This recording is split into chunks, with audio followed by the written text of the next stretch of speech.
fact that post APS attack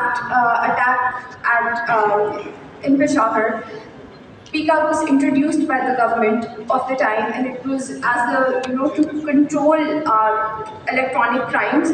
But we've seen that the recent amendments that have been introduced into the PICA has become more of a tool of repression and suppression of dissent in Pakistan. That is why it's very important to understand that why the colonial arbitration needs to be abolished. That this act inherently inherits, and how it's a defense line for Pakistan's democratic future. Democracy demands that the views of the people should be represented in the parliament. उनका जो discourse है, जो उनकी डाइसेंट है, जो उनकी expression है, जो वो एक्सप्रेस करना चाह रहे हैं, उसको आप लाइट में लेके आए, you bring it out into the media and you present it to the public, and it is for the public to decide कि वो क्या सही है और क्या गलत है. That is their decision.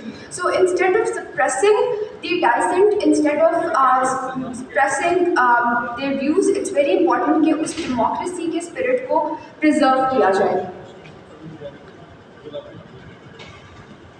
Moving on, I will give you a brief, overview of the research problem and significance. The research problem states that PICA 2016 and its subsequent amendments has been used as a post-colonial tool of digital control. हम बहुत अच्छे तरीके से ये जानते हैं that Pakistan is a colonial state, and यहाँ पर जितने भी laws हैं, जितने भी वो more or less उसी idea को continue कर रहे हैं, उसी idea की continuation अभी तक हमें नजर आती है. And the shackles of colonialism have, they continue to